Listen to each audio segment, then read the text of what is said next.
Hello everyone.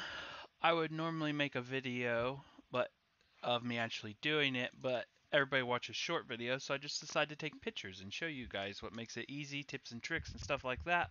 This is a 2014 Chrysler 300 with the 3.6 in it, I think. It's not my car, so I kind of forget it, but I know it doesn't have the Hemi in it. So when you go under here, I have a lift. Just make sure other things are good because this customer came in and it was really nice that I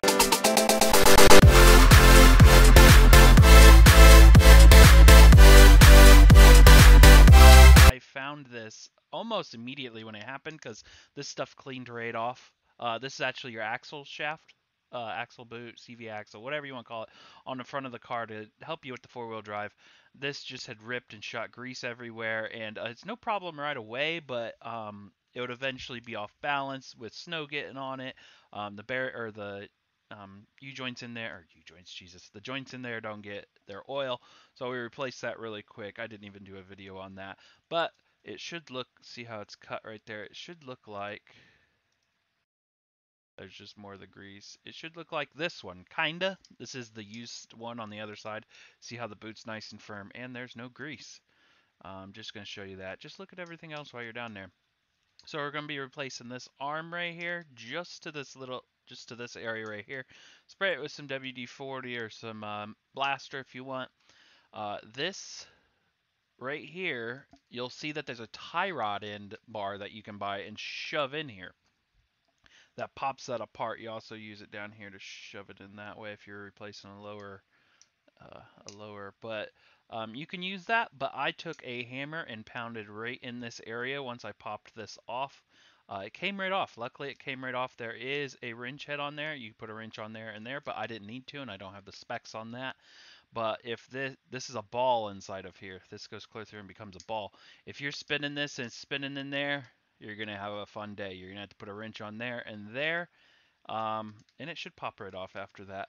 But mine did not spin. Here we have to back that up a little bit, and then this twists off. But I hit right here. Another thing you can do is loosen this all the way, flip the nut upside down because it's shanked right there, and then hit it with a hammer. I didn't need to do that. I just hit the side right here and it came right off. Or you can hit this straight down. It was a 13/16 for the top nut. I used an impact socket, that way I didn't shatter a regular socket. There's the threads. You're going to want to back that up a little bit because this is pushing against this so it doesn't undo. It should come off if you got alignments and everything done on your car because they loosen this and pop this off anyways to do a toe in, toe out, I think. So it may come off no problem. And there's also a spot right here to put another wrench if you need to hold it all still. So there's the new one. Make sure you get a right and a left one because this was actually reversed. And you can't put it on the wrong side. See, I have it up a little bit, and then I just hammered it and popped right off. New one looks just like the old one. This was from Advanced Auto, I believe. There it is put on, and I will get to the size of that in a little bit. So when you take this off, the original one, you want to count how many times you screw it out precisely, because you need to screw the new one back in that many times and then tighten this nut back to it. That keeps your wheel going straight down the road.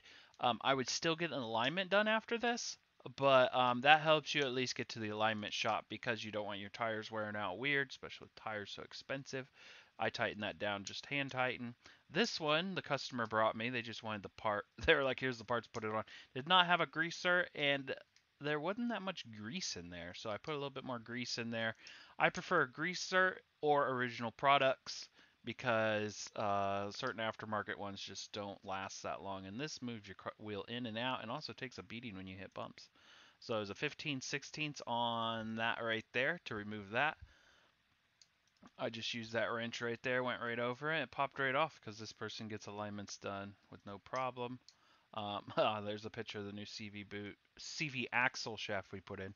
There is a cheaper boot that you can put on there for like $8 and takes a bunch of screws. Them things are worthless and do not weight themselves, so or aren't weighted. And then this shows that I put not balanced, sorry, not weighted. I don't know where I came up with that.